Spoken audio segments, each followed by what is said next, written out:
Astaghfirullah. Bismillahirrahmanirrahim. Assalamualaikum warahmatullahi wabarakatuh.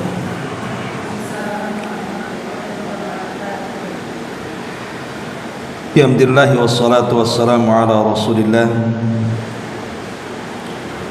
wa ala alihi wa sahbihi wa mawalah wa la hawla wa la quwwata illa billahi wa ba'd.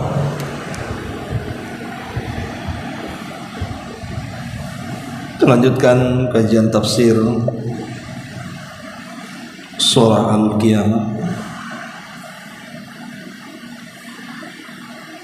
dan kita masuk pada ayat ke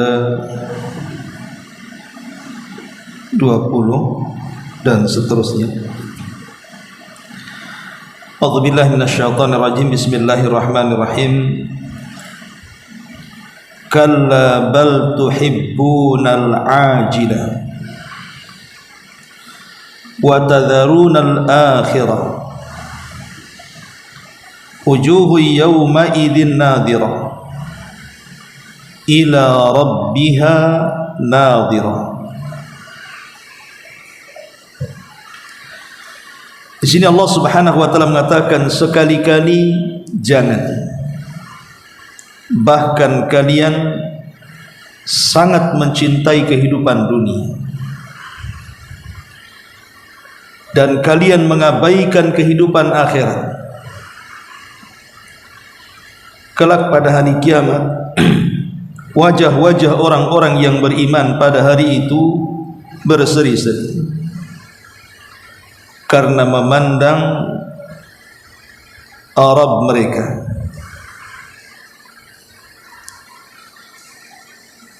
Baik, dalam ayat ini Allah Subhanahu wa taala ingin menjelaskan kepada kita tentang bahaya mengejar dunia dan meninggalkan akhirat. Bicara sedikit tentang dunia, kita tahu bahwa dunia dan akhirat itu sesuatu yang berbeda.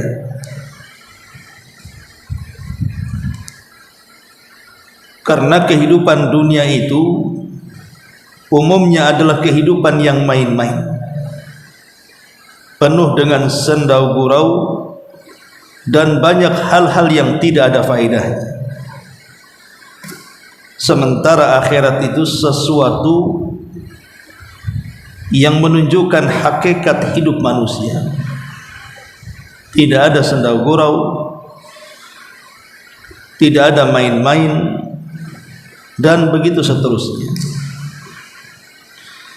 Makanya Allah Subhanahu wa taala mengatakan dalam surah Al-Ankabut 64, "Wa ma hadhil hayatud dunya illa la'ibun illa lahwun wa la'ibun wa inna daral akhirata lahiyal hayawan law kanu ya'lamun." Dan tidaklah kehidupan dunia ini melainkan hanya tempat bermain-main dan senda gurau saja. Sementara kehidupan akhirat itulah kehidupan yang hakiki kalau mereka mengetahuinya. Dari ayat ini kita tahu bahwa kehidupan dunia ini hakikatnya hanya tipuan saja. Makanya kenapa Allah Subhanahu wa taala mengingatkan soal tipuan dunia ini.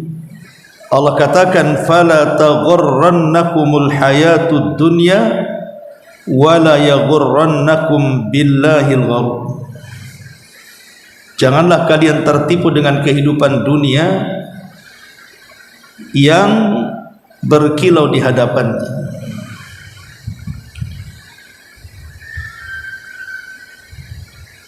Bahkan kalau kita lihat lebih jauh daripada itu, perbedaan kehidupan dunia dan akhirat, dari segi harga yang kita lihat, Nabi SAW mengatakan, maudhi'u sautin fil jannati khairun minad dunya wa ma fiha. tempat cemeti di sorga itu jauh lebih baik dibandingkan dunia dan isinya. Kalau tempat cemetinya saja lebih baik dari dunia dan isinya, macam mana barang-barang yang lain yang ada di sorga? Dari segi harga saja tidak bisa dibandingkan kehidupan dunia itu dengan akhirat. Bahkan Nabi SAW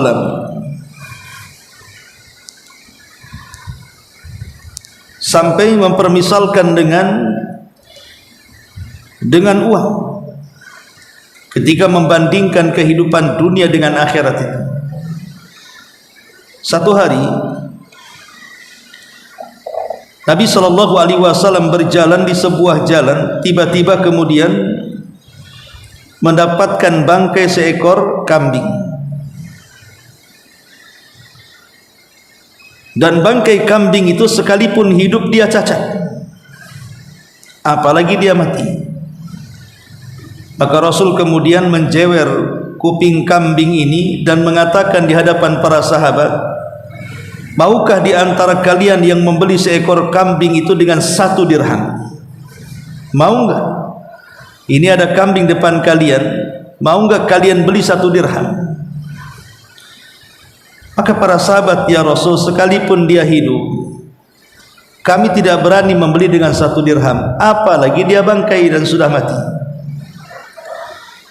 Maka Nabi SAW mengatakan, atuhibbuna annahu lakum, apakah kalian suka kalau seandainya saya berikan ini percuma kepada kalian, tidak usah kalian beli?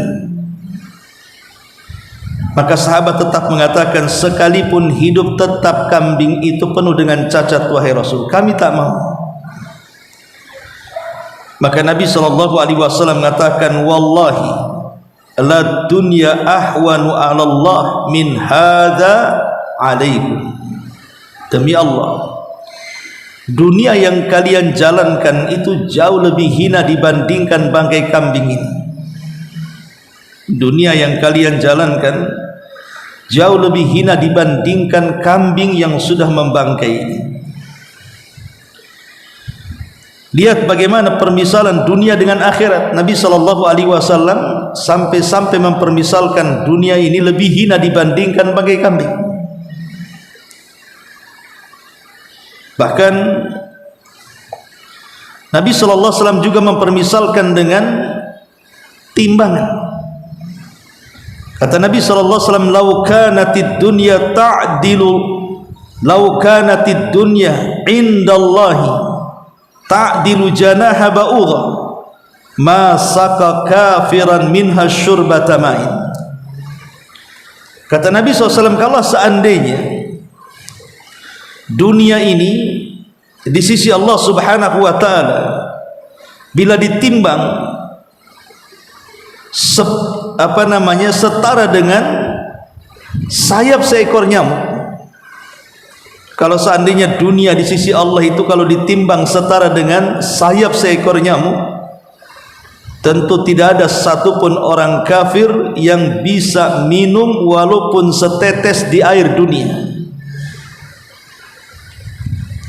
Artinya kalau dunia ini ada manfaatnya, walaupun manfaatnya tidak besar, walaupun hanya sayap nyamuk manfaatnya itu, tentu orang kafir tidak akan diberikan makanan dan minuman di bumi. Tapi karena dunia tidak ada nilainya, makanya orang kafir bisa bersenang-senang di atasnya. Nabi SAW ingin mengatakan kepada kita bahwa kehidupan akhirat itu jauh lebih berharga dibandingkan kehidupan dunia, karena kehidupan dunia ini tidak ada nilainya. Makanya orang kafir bisa hidup. Kalau seandainya dunia ada nilainya, tidak ada orang kafir yang hidup di dunia.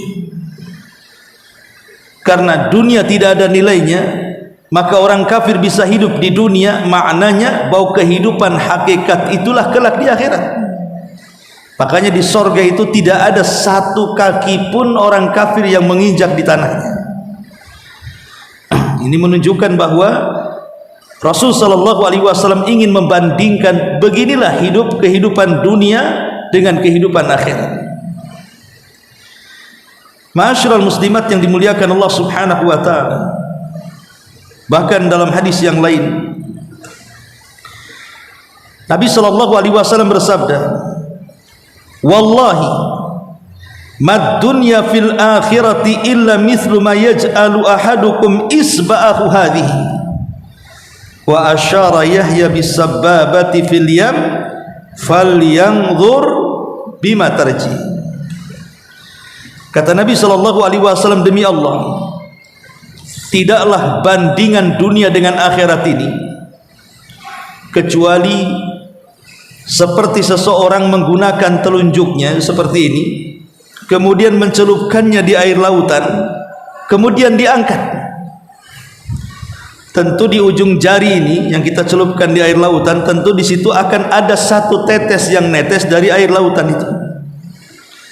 Seperti itulah Rasul ingin bandingkan kehidupan akhirat dengan dunia. Dunia ini hanya setetes di ujung jari yang dicelupkan dalam lautan, sementara akhirat itu seperti lautan yang tidak bertepi. Pertanyaan pun muncul, kalau dunia ibarat satu tetes yang menetes di jari yang kita celupkan di lautan, sementara akhirat itu seluas lautan yang tidak bertepi dan tidak berjarak, bahkan tidak bisa kita lihat sampai di mana ujungnya. Kenapa manusia lebih mengejar yang setetes itu, sementara yang terbentang seperti lautan ditinggalkan? Di mana akalnya? Di sini Nabi sallallahu alaihi wasallam ingin mengajak berfikir kepada kita. Akhirat itu kenikmatannya sebentang lautan sana. Dunia ini kenikmatannya hanya satu tetes yang ada di ujung jari manusia. Kenapa kalian mengejar yang satu tetes meninggalkan yang terbentang-bentang? Begitulah Nabi sallallahu alaihi wasallam ingin membandingkan antara kehidupan dunia dan akhirat itu. Luar biasa. Ma'asyiral muslimat yang dimuliakan Allah Subhanahu wa taala, bahkan dari segi waktu, kalau kita merasakan kenikmatan dari mulai lahir sampai kita wafat, itu tidak ada bandingan dengan satu hari di sorga. Seandainya ibu lahir, anggap saja ibu punya usia sampai 200 tahun, walaupun tidak ada usia yang sepanjang itu. Sejak lahir tidak pernah susah. Sudah lahir saja rumah sudah siap dengan perabotannya, kendaraan mewah, uang banyak, tidak pernah dirugikan. Sampai 200 tahun umur ibu baru meninggal. Apapun yang ingin ibu mau ada di depan ibu. Mau makan enak sudah ada, mau jalan-jalan kemana sudah siap, mau naik kendaraan apa saja dari kendaraan mewah sudah ada di hadapannya. Selama 200 tahun ibu berpoya-poya bersenang-senang di dunia, itu tidak sebanding satu hari di sorga. Jangan satu hari, kurang dari satu hari di sorga saja masih kurang. Macam mana dengan orang yang tinggal di sorga selama-lamanya? Dalilnya Allah Subhanahu wa taala sendiri berkata, "Inna yawman inda rabbika ka alfi sanatin mimma ta'udun." Satu hari, inna yawman, satu hari di sisi Rabbmu, maksudnya di akhirat kelak, itu sama dengan 1000 tahun kehidupan dunia. Jadi kalau seandainya kita ini bersenang-senang dari mulai lahir sampai 1000 tahun kemudian baru ibu meninggal, itu sama dengan kesenangan satu hari di surga. Bagaimana bisa dibandingkan kehidupan dunia dengan akhirat? 1000 tahun bersenang-senang di dunia itu sama dengan satu hari di surga. Ya nggak akan banding kehidupan dunia dengan akhirat kalau bandingannya seperti ini.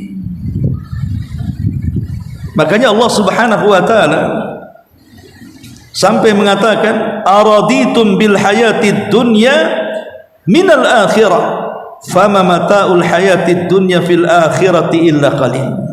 Apakah kalian redha dengan kehidupan dunia dan meninggalkan akhirat? dan tidaklah kehidupan dunia ini dibandingkan akhirat kecuali sedikit sekali, tidak imbang, tidak banding. Tentu akhirat segala-galanya, dunia ini tidak ada apa-apanya. Makanya di sini Allah Subhanahu wa taala ingin singgung dengan mengatakan bal kalla bal tuhibbunal ajilah. Sekali-kali jangan seperti itu.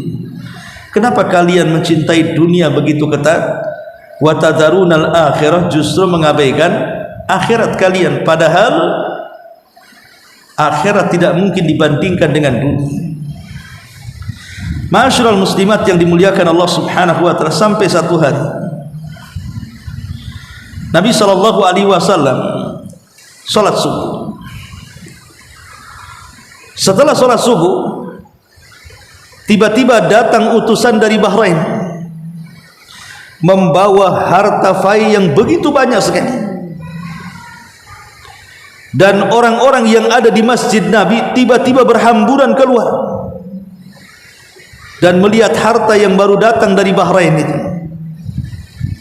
Maka Nabi SAW langsung mengumpulkan para sahabat seketika itu dan mengatakan, wallahi mal faqru ahsya alaikum, demi Allah bukanlah kefakiran yang aku takutkan kepada kalian, walakin ahsya an tubsata dunya, yang aku takutkan kalau dunia dibentangkan di hadapan kalian.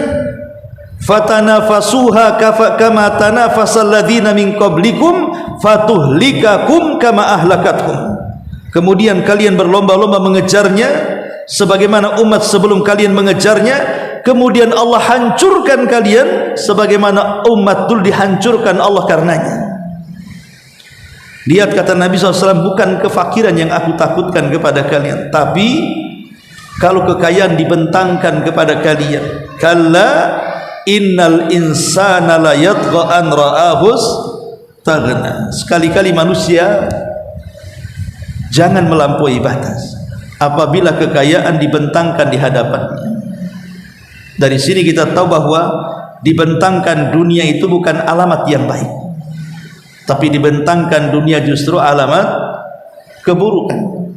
Karena Allah yang mengatakan sekali-kali jangan melampaui batas kalau dunia berada di genggaman. Karena umumnya orang kalau sudah dunia di tangannya jarang yang baik, pasti dia akan jahat. Dan itu tercatat dalam sejarah. Lihat Qarun, dulunya orang baik. Qarun itu pembaca Taurat yang hebat, suaranya merdu, suka diundang ke sana kemari untuk membaca Taurat ketika miskin. Tapi setelah kaya, di mana Qarun? Menjadi orang yang pertama menentang dakwah Nabi Musa dengan kekayaan.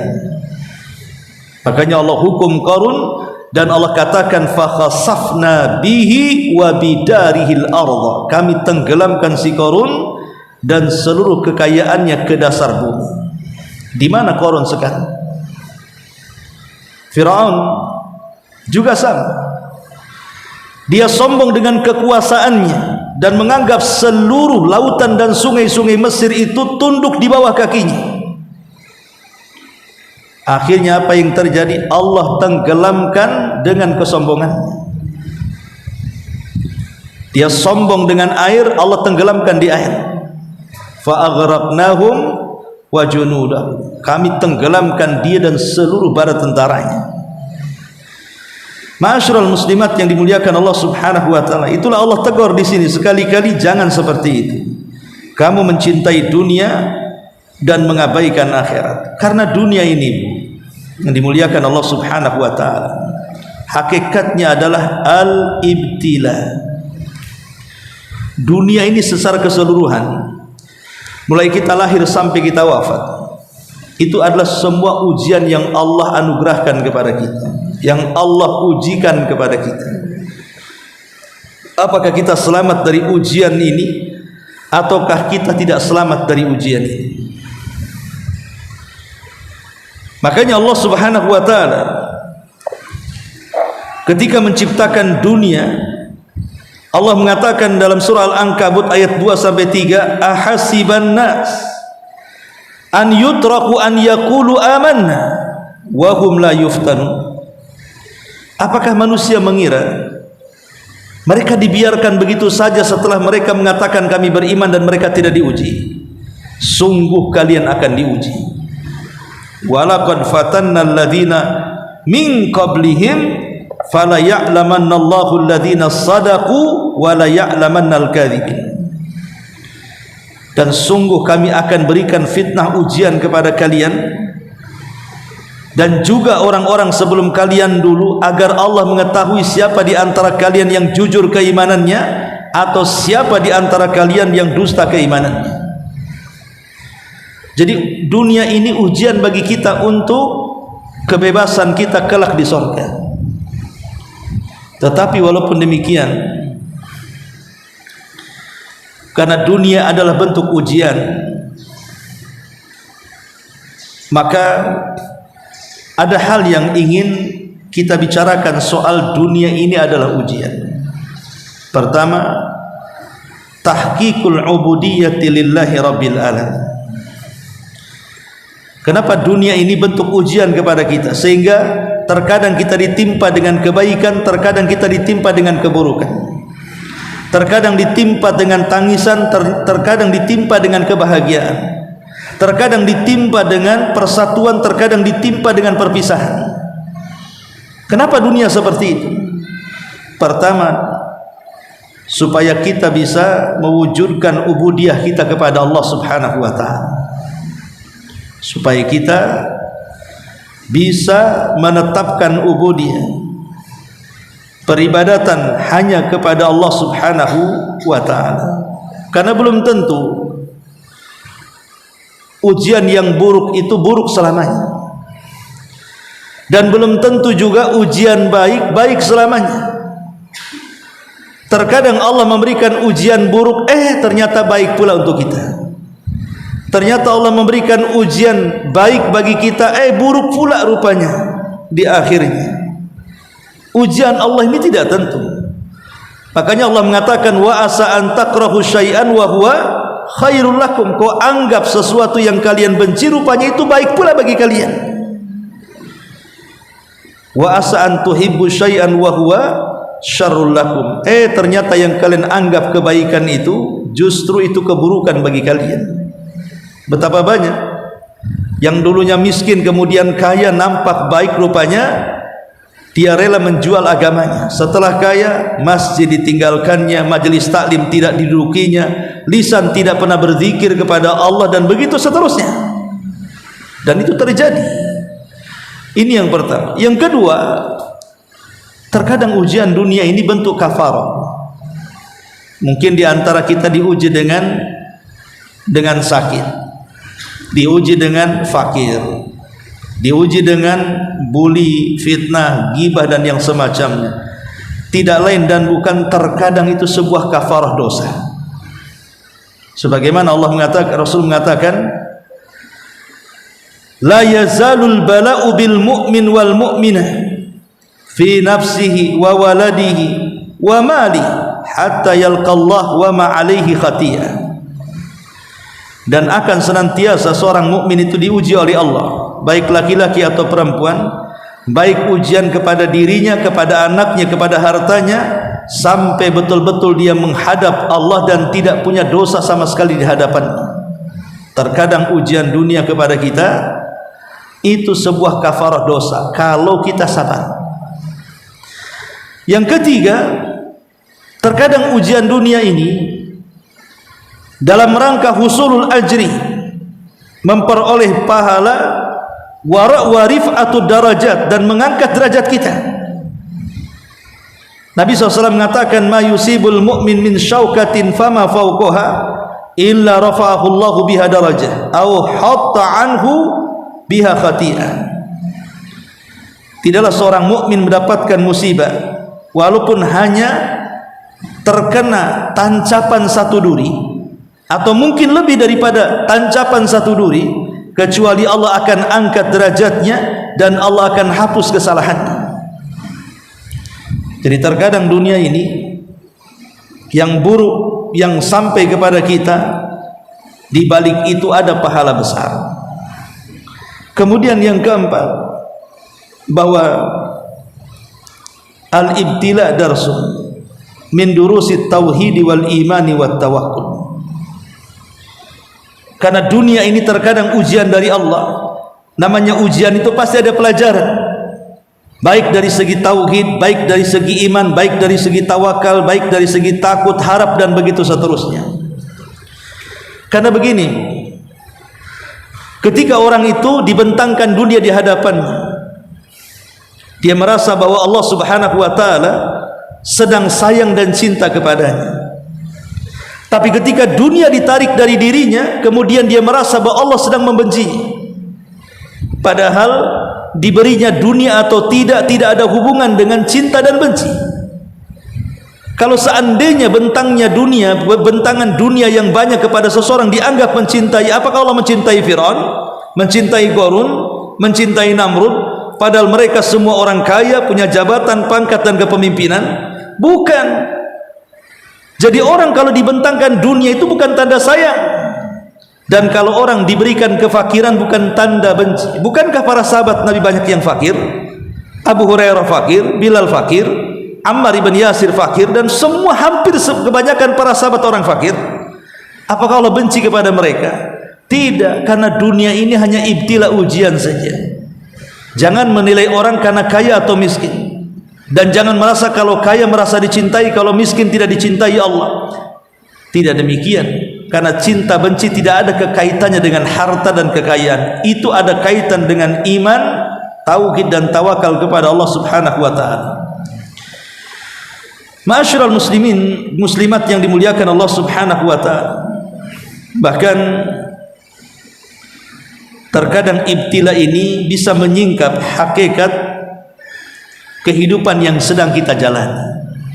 Kalau tidak ada ujian, orang tidak bisa menyingkap hakikat sesuatu.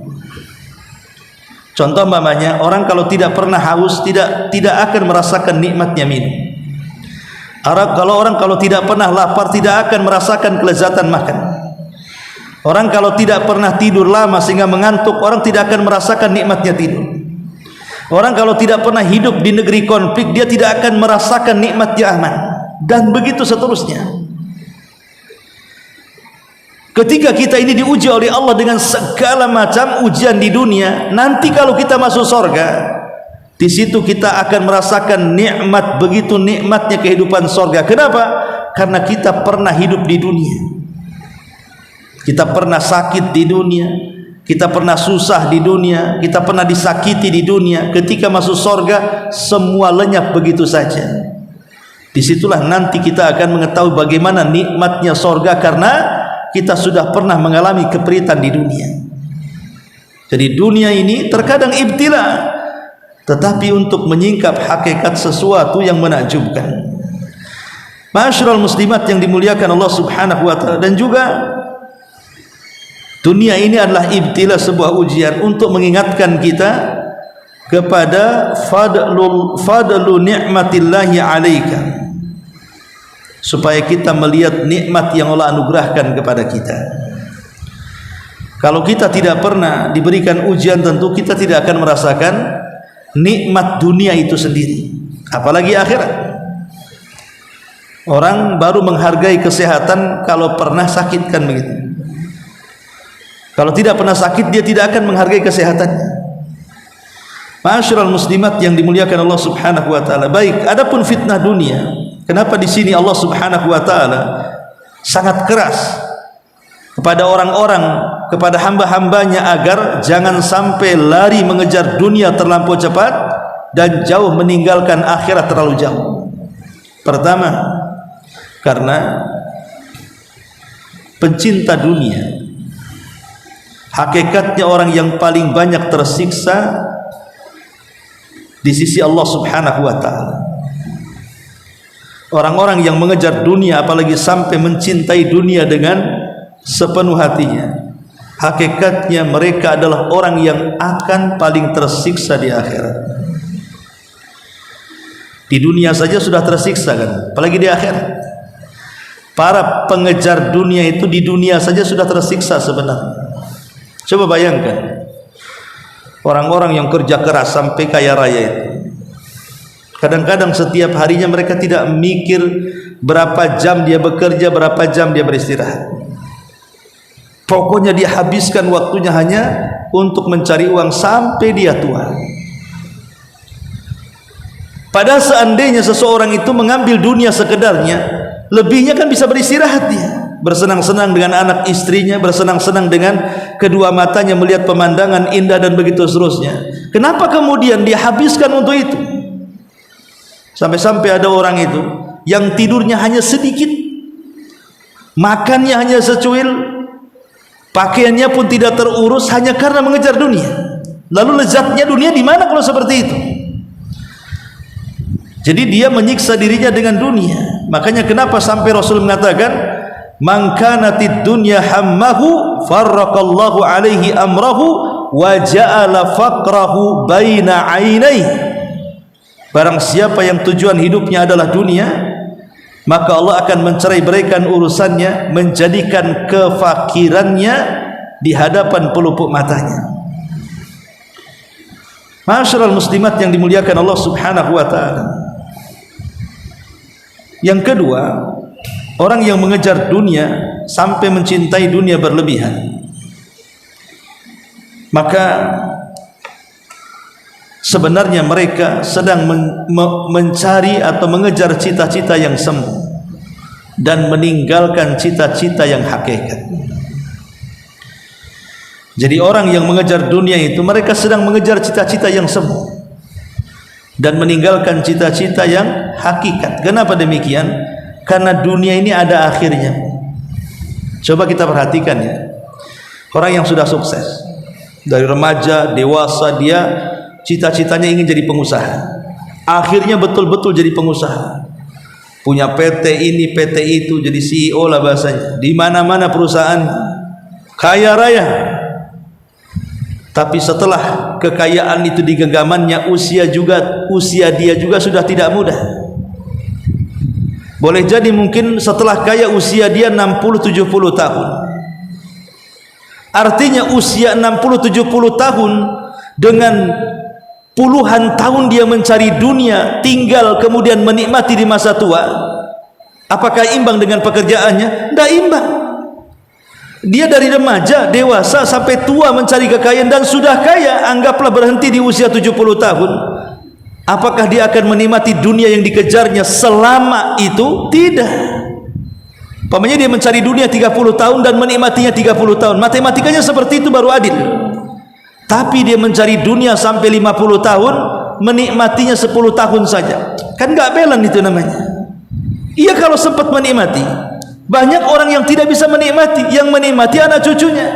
Karena kalau sudah tua, tiba-tiba kemudian stroke, kemudian dia sakit, terbaring, jangankan cerita menyetir kendaraan, untuk melangkahkan kaki ke kamar mandi saja sudah tidak bisa. Lalu apa usaha dia selama ini mengumpulkan kekayaan kalau begitu? Sementara rumahnya saja tidak dinikmatinya, kemudian tamannya yang indah saja tidak pernah dipandanginya, hanya memandang ruangan sepetak di kamarnya. Mana keindahannya kalau begitu dunia itu? Maka di sini kita katakan bahwa terlampau mengejar dunia dan cinta dunia ini, sebenarnya Anda mengejar cita-cita yang semu. Bukan itu cita-cita kita. Yang hakikat itu adalah surga. Yang ketiga, mengejar dunia dan mencintai dunia semena-mena membuat manusia tidak akan sempat melakukan sesuatu yang bermanfaat bagi akhiratnya. Pasti. Kalau orang sibuk bekerja, sibuk mengejar dunia, kapan dia sibuk membaca Quran? Kapan ada kesempatan hadir di majelis ilmu? Kapan ada kesempatan tahajud di sepertiga malam? Kapan ada kesempatan silaturahim kepada kerabat? Kapan ada kesempatan untuk melakukan sedekah ke sana kemari? Enggak ada. Karena kalau orang sudah mengejar dunia, dunia ini ibarat meminum air lautan, bukan hilang dahaga maka semakin haus untuk mengejarnya. Begitulah dunia. Hakikat dunia tidak akan pernah puas untuk dikejarnya, dan dipastikan kalau mengejar dunia dia akan lupa akhirat. Sebagaimana orang yang mengejar akhirat pasti lupa dunia. Dan mustahil kalau ada orang mengatakan, ya sudah Ustaz, saya mengambil dunia 50%, akhirat 50%. Mungkin? Mustahil. Itu omongan saja. Orang yang ngomong begitu itu, kalau saya sih 50-50, ya dunia separuh, akhirat separuh. Kata siapa 50-50? Kaedah ini nggak pernah berlaku satu dunia. Oke, yang mengatakan seperti itu, saya tanya, sholat Anda 5 waktu, kalau kita kumpulkan ada 1 jam, dengan bekerja Anda dari pagi sampai sore, dengan bersenang-senangnya Anda di malam hari, berapa banyak, berapa jam atau berapa menit Anda membaca Quran, Anda berzikir? Tidak, kebanyakan kita habiskan 1 hari itu justru untuk dunia. Akhirat itu sedikit sekali. Makanya ini bahayanya, mengejar dunia ini membuat manusia tidak sempat melakukan hal-hal yang harusnya bermanfaat untuk akhiratnya. Kemudian juga mengejar dunia dan mencintai akhirat berlebihan ini, pada akhirnya dia menjadi orang yang paling bodoh, sebab dia mengutamakan hayalan dibandingkan kenyataan. Apa tidak bodoh orang menghayal itu? Makanya saya katakan di awal, dunia ini hayalan. Kenapa kita menghayalkan yang dihayalkan? Mendingan kita memakan sesuatu yang nyata dibandingkan memakan sesuatu yang hanya mimpi saja. Makanya orang yang mengejar dunia itu hakikatnya mereka orang yang bodoh, karena mereka mengutamakan hayalan dibandingkan kenyataan. Dan juga orang yang mengejar dunia dan terlampau sangat mencintainya, orang ini tidak pernah tahu tentang asal usul kenapa diciptakan dia ke bumi. Apa tujuan hidupnya? Kenapa Allah ciptakan kita? Orang ini tidak paham tujuan Allah menciptakan kita. Kalau kita mengejar dunia melulu itu, hakikatnya dia bodoh, tidak tahu asal kenapa Allah ciptakan kita. Lalu apa asal Allah ciptakan kita dan apa maksudnya Allah menciptakan kita? Allah jawab dalam Quran, wa ma khalaqtul jinna wal insa illa liya'budun. Tidaklah kami ciptakan jin dan manusia kecuali mereka diperuntukkan untuk beribadah kepada. Dan mengejar dunia berarti dia menjadikan dunia sebagai tujuannya, dan dia tidak pernah menjadikan akhirat sebagai tujuan akhirnya. Dan ini salah kaprah dalam perjalanan. Rasul sampai mengatakan kepada Ibnu Umar, wahai Ibnu Umar, jadikan dunia ini seperti orang asing atau seperti pelintas jalan, seorang musafir.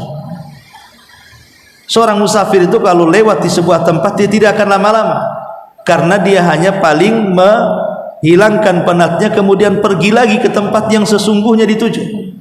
Lah dunia itu seperti itu, penyeberangan akhirat. Di dunia ini sebentar, di akhirat itu lama. Tapi yang sebentar ini terkadang kita anggap lama, dan yang lama kita anggap sebentar. Lah ini pemikiran terbalik.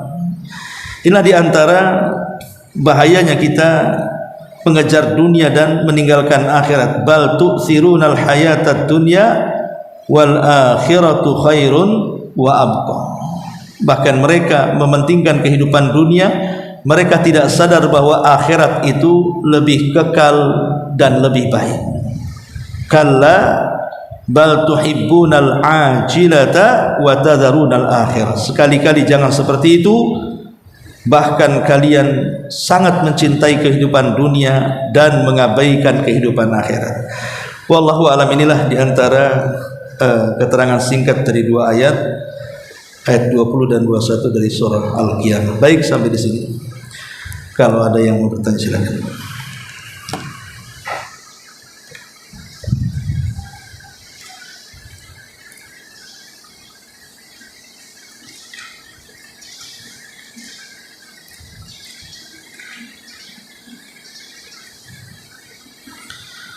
Kalau tidak ada, tutup. Iya, silakan.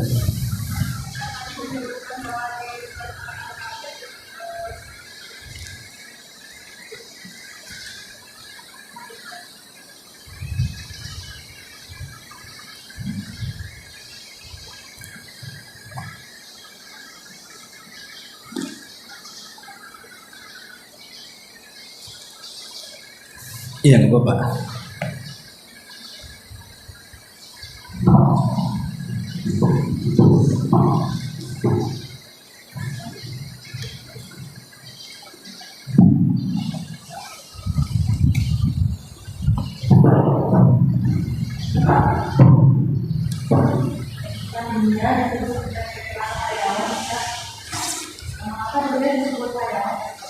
Gimana? Gak jelas.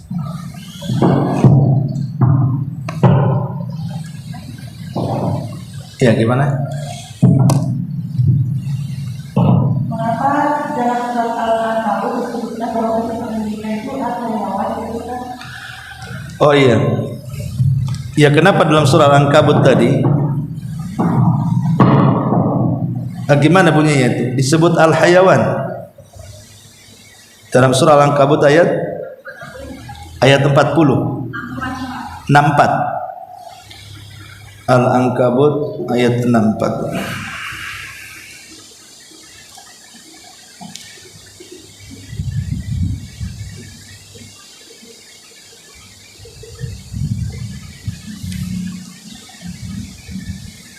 Iya. Wa ma hadhil hayatud dunya illa laib illa lahwun wa laib wa inna daral akhirah lahiyal hayawan. Ya. Hayawan di sini artinya bukan kehidupan dunia, ini kehidupan akhirat. Jadi yang dimaksud hayawan itu kehidupan yang hakiki. Jadi benar-benar mengalami kehidupan. Jadi hayawan itu hakikat kehidupan yang kekal. Itulah kehidupan akhirat. Karena kehidupan dunia ini adalah fana. Jadi main-main dan senda gurau itu hanya kefanaan saja. Ada batas waktunya. Sampai kapan Anda bermain-main? Ada batas waktunya. Lihat orang-orang yang gemar mabuk di waktu muda, narkoba dan yang semacamnya, obat-obatan terlarang. Lihat mereka di masa tuanya. Sebagian mereka budak. Kadang-kadang kalau ngomong loading lama banget, kayak nggak nyambung. Ya, kayak orang gila kadang-kadang. Belum lagi berbagai macam penyakit. Sampai kapan bersenang-senang itu? Ada batasnya kehidupan dunia. 20 tahun, 30 tahun dengan mabuknya, dengan ekstasinya, dengan morfinnya dan begitu seterusnya. Pasti ada waktu berhentinya. Entah karena penyakit yang menyerangnya, karena kebangkrutannya tidak sanggup membeli lagi, atau karena hal-hal yang lainnya. Dunia ini terbatas, tapi akhirat ini al-hayawan. Maksudnya kehidupan yang nyata, hakikat selama-lamanya, lawan dari fana. Itu makna al-hayawan. Wallahu a'lam. Baik, sampai di sini kita tutup. Subhanaka bihamdika asyhadu an la ilaha illa anta astaghfiruka wa atubu ilaik. Allahu taala alam. Assalamualaikum warahmatullahi wabarakatuh.